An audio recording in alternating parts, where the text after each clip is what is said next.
বাংলাদেশের জুডিশিয়াল সার্ভিসের কর্মকর্তারা ভারতে প্রশিক্ষণ নিতে যাচ্ছেন। গতকাল এরকম একটা খবর যখন ছড়িয়ে পড়ে, ফেসবুকে ভীষণ শোরগোল শুরু হয়। অনেকে এটা তীব্র প্রতিবাদ করেন এবং বোধ করি সেই প্রতিবাদের ফলেই সরকার সিদ্ধান্ত নিয়েছেন তাদেরকে আর পাঠাবেন না। নিউজটা এভাবে এসছে, মানে আগে যেভাবে বলা হয়েছিল প্রজ্ঞাপনে, সুপ্রিম কোর্টের পরামর্শের পরিপ্রেক্ষিতে আগামী 10 থেকে 20 ফেব্রুয়ারি ভারতের ন্যাশনাল জুডিশিয়াল একাডেমি ভোপাল এবং একটি স্টেট জুডিশিয়াল একাডেমিতে অনুষ্ঠিতব্য প্রশিক্ষণে অংশ নেওয়ার জন্য বাংলাদেশ জুডিশিয়াল সার্ভিসের 50 জন বিচার বিভাগীয় কর্মকর্তাকে অনুমতি দেওয়া হলো। বিজ্ঞপ্তিতে বলা হয়েছিল যাবতীয় ব্যয় ভারত সরকার বহন করবে, এতে সরকারের কোনো আর্থিক সংশ্লেষ নেই। 2017 সালের এপ্রিল মাসে তৎকালীন প্রধানমন্ত্রী শেখ হাসিনা ভারত সফরের সময় বাংলাদেশ বিচার বিভাগীয় কর্মকর্তাদের প্রশিক্ষণ ও সামর্থ্য বাড়ানোর লক্ষ্যে বাংলাদেশের সুপ্রিম কোর্ট এবং ভারতের ন্যাশনাল জুডিশিয়াল একাডেমির মধ্যে একটি সমঝোতা স্মারক স্বাক্ষরিত হয়েছিল। আমরা এই চুক্তিটাকে কিভাবে দেখব এবং বাংলাদেশ কি করেছে, যা করেছে সেটা এভাবে করা ঠিক হয়েছে কিনা, আমরা একটু প্রাথমিকভাবে যদি চিন্তা করি যে ভারতে প্রশিক্ষণের কি প্রয়োজন আছে। ভারতের আদালতের, আমাদের এই অঞ্চলের আদালতের মধ্যে বা বিচার বিভাগের মধ্যে তুলনামূলকভাবে কিছু সুনাম ছিল। এখন কেউ বলতে পারেন যে আমরা আমাদের বিচারকদের কি ইউরোপ আমেরিকার দরকার হয় ট্রেনিং দিতে পারি কিনা। আমার কাছে মনে হয় এটা সঠিক নয়, কারণ বিচারকরা, বিচার বিভাগীয় কর্মকর্তারা যে ধরনের চ্যালেঞ্জের মুখোমুখি হন সেটা আসলে কাছাকাছি চ্যালেঞ্জ যেসব জায়গায় আছে এবং সেখানে কাজ করছেন সেটা হওয়াই ভালো। সো টেকনিক্যালি ভারতে আমাদের বিচারকদের প্রশিক্ষণ টেকনিক্যালি বা অ্যাপারেন্টলি ভালো মনে হবে, কারণ আমাদের মতো কন্ডিশনে তারা কাজ করেন কম বেশি, কিন্তু তাদের স্ট্যান্ডার্ড তুলনামূলকভাবে অনেক ভালো। আমি ছিল শব্দটা যোগ করতে চাই, ছিল। কিন্তু ভারতের বিচার বিভাগের সেই অবস্থা এখন আর নাই। খুব সোজাসাপটা কথা, ভারতের সুপ্রিম কোর্ট এখন পর্যন্ত তার ক্ষমতা খানিকটা হলেও বা বেশ খানিকটা হলেও বজায় রাখতে পেরেছে, কিন্তু ভারতের সাধারণ যে বিচারিক আদালতগুলো, এমনকি রাজ্যের যে হাইকোর্টগুলো আছে, সেগুলোর বিরুদ্ধেও সিরিয়াস প্রশ্ন আছে। যেমন আমি যদি বলি এভাবে যে একটা মামলা নিয়েই, খুব আলোচিত একটা মামলা নিয়ে কথা বলি, জনাব রাহুল গান্ধী সংসদ সদস্য পদ হারিয়ে ফেলেছিলেন, আমাদের মনে আছে নিশ্চয়ই। উনি 19 সালের নির্বাচনের আগে একটা জনসভায় নরেন্দ্র মোদীকে কটাক্ষ করতে গিয়ে স্যাটায়ার করেছিলেন আরও 2 মোদী, আমি ভুল না করলে নীরব মোদী এবং ললিত মোদী। একজন ব্যাংক লুট করে পালিয়েছেন আর একজন এই যে ক্রিকেটের ওখানেও লুটপাট করেছেন। তো উনি বলেছেন যে সব চোরের নামের শেষে মোদী কেন, তখন উনি 3টা নামও বলেছেন, নীরব মোদী, ললিত মোদী, নরেন্দ্র মোদী। আমি ডিটেল আলোচনায় যাচ্ছি না, তখন পড়েছিলাম, এখনো মনে আছে যে আপনি একটা নামের টাইটেলকে দিয়ে এভাবে যখন বলছেন, কোনো ব্যক্তি এককভাবে সংক্ষুব্ধ হয়ে মামলাই করতে পারে না, মানহানির মামলা, কিন্তু একজন এরকম কোন একটা রাজ্যের মানে গুজরাটের একজন এমএলএ, তাদের প্রাদেশিক পরিষদের সদস্য, তার বিরুদ্ধে মানহানির মামলা করেন এবং তার বিচারিক আদালতে তার সাজা হয়। আচ্ছা, মানলাম যে বিচারিক আদালত, কিন্তু গুজরাট হাইকোর্টেও সেই সাজা বহাল থাকে। তার মানে হাইকোর্টও রায় দিয়েছিল, শেষে এসে আমাদের নিশ্চয়ই মনে আছে সুপ্রিম কোর্টে এসে সেটা স্থগিত হয় এবং পরবর্তীতে তিনি আর ওই মামলার মধ্যে থাকেন না এবং রাহুল গান্ধী, তার সংসদ সদস্য পদ বাতিল হয়ে গিয়েছিল, পরে তাকে সংসদ সদস্য পদ ফিরিয়ে দেওয়া হয়েছে। এটা শুধু গান্ধীর ক্ষেত্রে না, অরবিন্দ কেজরিওয়ালের ক্ষেত্রেও গত সাধারণ নির্বাচনের আগে একই রকম ঘটনা ঘটেছিল। তাকে আদালতে নিয়ে যাওয়া হয়, জেল, সেখান থেকে তাকে সাজা দিয়ে জেলে পাঠিয়ে দেওয়া হয়, কিন্তু শেষ পর্যন্ত তাকে মানে নির্বাচনী সময়টার জন্য ক্যাম্পেইন করতে জামিন দিয়েছিল সুপ্রিম কোর্ট। এটা নিয়ে ভারতের ক্ষমতাসীন দল এবং সরকার খুবই ক্ষুব্ধ প্রতিক্রিয়া জানিয়েছিল।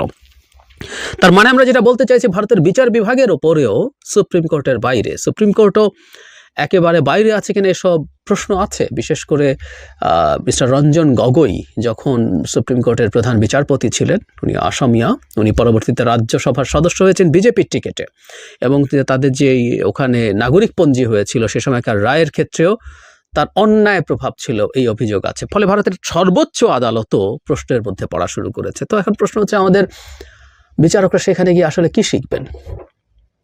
আর আমাদের বিচারকদেরকে অনেক কিছু শেখার আছে, অনেক বেশি প্রশিক্ষণের আছে, যে প্রশিক্ষণ আমরা দিতে পারি না। এটা জরুরি, আমাদের দেশের সিনিয়ররা দিতে পারেন না, প্রশিক্ষণ দরকার আছে। কিন্তু আসলে আমাদের মূল সংকটটা দক্ষতার অভাব, যোগ্যতার অভাব ছিল না। আমাদের মূল সংকটটা ছিল আসলে এই যে শেখ হাসিনা এত ট্রেনিং দিয়েছে, আমরা কি বিচার পেয়েছিলাম? ভারত এত ট্রেনিং দিল, তার মানে সব প্রবলেমটা ট্রেনিংয়ে না, দক্ষতায় না। সংকটটা ছিল আসলে সরকার কিভাবে ম্যানিপুলেট করেছে সেটার উপর, এবং এই সব মানুষগুলোকে চাপে বা কোনো লোভে বা কোনো না কোনোভাবে বা কারো কারো ব্যক্তিগত করাপশন সব মিলে আমরা বিচার পাইনি। আমাদের বিচার ব্যবস্থা ভেঙে পড়েছিল এবং সেটা স্বৈরাচারী শেখ হাসিনা তার স্বার্থের কারণে ভেঙে ফেলেছিলেন। ওটা দক্ষতা বা অন্য কোনো কিছুর অভাবে না, উপরন্তু, যেটাকে আমি খুব সিরিয়াসলি দেখতে চাই। আমরা আশা করি এখন থেকে আমাদের বিচার ব্যবস্থা, বিচার বিভাগ খুব ভালোভাবে কাজ করবে। এটা সত্যিকার অর্থেই মানুষের ন্যায় বিচার নিশ্চিত করার লক্ষ্যে কাজ করবে। প্রশ্ন হচ্ছে, ভারতে যাওয়ার সাথে কি শুধুমাত্র প্রশিক্ষণ জড়িত, যেটা সম্ভবত সবচেয়ে জরুরি প্রশ্ন। মোটেও না। ভারত আসলে নানাভাবে, মানে ভারতের মতো একটা কৃপণ, আমরা কেউ কেউ কথ্য ভাষায় খুব বাজেভাবে বলি, যে নাই বলি, একটা কৃপণ একটা দেশ, যে কোনো দেশকে লোন দিলেও সেটা ডিসবার্স করার সময় তার নানান টেনশন থাকে, আর সেখানে রীতিমতো গাঁটের পয়সা খরচ করে বিচারক নিয়ে গিয়ে ট্রেনিং দিয়ে দেয়। এত উদার, এত চমৎকার দেশ ভারত? No way. ওরা আসলে এই মানুষগুলোকে নিয়ে যান তাদের প্রভাব প্রতিপত্তি তৈরি করার জন্য, তারা তাদের মতো করে টিউন করার জন্য, তাদের স্বার্থ বা পারপাস সার্ভ করার জন্য। এগুলো সবগুলো দীর্ঘমেয়াদী ইনভেস্টমেন্ট, এটার পেছনে বিরাট স্বার্থ না থাকলে ভারত এটা করে না। সুতরাং সেই কারণেই এই ট্রেনিংগুলো সব বন্ধ করে দেওয়া উচিত ছিল। আমাদের আসলে কেউ কোনো লেভেলে ভারতে ট্রেনিংয়ের জন্য যাবে না। আমি আবারও বলছি, যদিও আমি মনে করি ভারত আসলে একটা ভালো ট্রেনিংয়ের জায়গা হতে পারত, কারণ ভারতের ইভেন সিভিল সার্ভিস বা আদার্স আমাদের মতো কাছাকাছি প্রেক্ষাপটে বা কাছাকাছি চ্যালেঞ্জের মধ্যে থেকে কাজ করে, যেটা ইউরোপ আমেরিকার লোকজন করে না। ফলে আমি হতে পারতো, কিন্তু ভারতের যে উদ্দেশ্য, যে পরিস্থিতি এখন আছে, সেটা আসলে কোনো রকমই করা উচিত না। এখন প্রশ্ন হচ্ছে, এটা ফেসবুক পর্যন্ত আসতে হলো কেন? এই শোরগোল ফেসবুকে হতে হলো কেন? এটা খুবই ভুল হয়েছে। আমাদের বিচার বিভাগ নিজ থেকেই স্পন্টেনিয়াসলি ডিসিশন নেওয়া জরুরি ছিল। ভারতে আমাদের বিচারকদের আর কোনো রকম কোনো ট্রেনিং কখনো হবে না। শুধু এখানে না, আমি জানি না, আমি ধারণা করি, অনুমান থেকে বলছি, আমাদের সিভিল সার্ভিসেরও ট্রেনিং ওখানে হতে পারে, কারণ সিভিল সার্ভিসের উপরে প্রভাব তৈরি করা, তাদেরকে কবজায় রাখাও ভারতের খুবই সুদূর প্রসারী উদ্দেশ্যের পার্ট। সেটা আছে কিনা সেটাও বাতিল করতে হবে। এবং বটম লাইন হচ্ছে, এই সরকার দায়িত্বে আসার পর থেকে আমরা একটা কথা রিপিটেডলি বলেছি, ভারতের সাথে প্রতিটা চুক্তি, MOU পুনর্বিবেচনা করতে হবে। আমরা এখন পর্যন্ত আসলে এটার খুব লক্ষণীয় কোনো উন্নতি দেখিনি। আমরা জানি যেগুলো ফর্মাল চুক্তি, অ্যাগ্রিমেন্টগুলো কোর্টে মানে আপনাকে বাধ্য করা বা সেটা থেকে বেরিয়ে আসা খুবই জটিল ব্যাপার আছে, সেগুলো পুনর্বিবেচনা করা উচিত। সেগুলো যদি খুবই কঠিনও হয়ে থাকে, তারপরও আমাদের যদি যেটা আমাদের স্বার্থের জন্য খুবই হানিকর, সেটা থেকে বের হওয়ার প্রসেস শুরু করতে হবে। কিন্তু MOUগুলো জাস্ট চোখ বন্ধ করে বাতিল করে দেওয়া যায়, ওগুলো কোনো লিগ্যাল ভ্যালু নাই। এটা এক ধরনের জেন্টলম্যান অ্যাগ্রিমেন্টের মতো। সো MOUগুলো সব বাতিল করে দেওয়া উচিত এক মুহূর্তে, খুব দ্রুত পুনর্বিবেচনা করে। ও যেটা অসাধারণভাবে দুই দেশেরই স্বার্থ রক্ষা করে, সেগুলো বিবেচনা করা যেতে পারে। কিন্তু প্রায় সবগুলোই আসলে রিসেন্ট MOUগুলো প্রায় সবই ভারতের স্বার্থে করা হয়েছে। খুব দ্রুত সরকারের এই পদক্ষেপগুলো নেওয়া উচিত, যেগুলো আমাদের স্বার্থের হানি করে।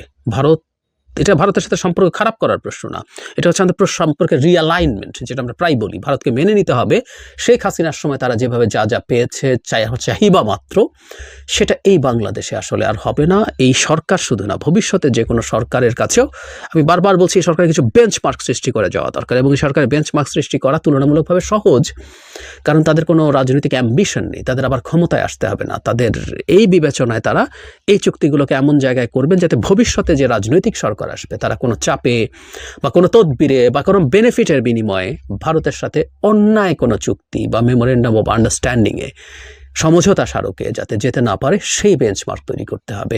এটা আমাদের জন্য খুবই জরুরি। এবং আমরা এখন থেকে সামনে দেখতে চাইব সরকার নিজ থেকে এটা করছে। আবার কোনো একদিন এক চুক্তি সরকার পালন করার জন্য চেষ্টা করছে, আর সেটা নিয়ে শোরগোল হবে, তারপর বাতিল করবে। এই রিঅ্যাক্টিভ সরকার না, একটা প্রোঅ্যাক্টিভ সরকার আমরা দেখতে চাই। কারণ নির্বাচিত না হলেও, পলিটিক্যাল এজেন্ডা না থাকলেও, এটা জনগণের ম্যান্ডেট প্রাপ্ত একটা সরকার। জনগণ এই সরকারকে সমর্থন দিয়েছে।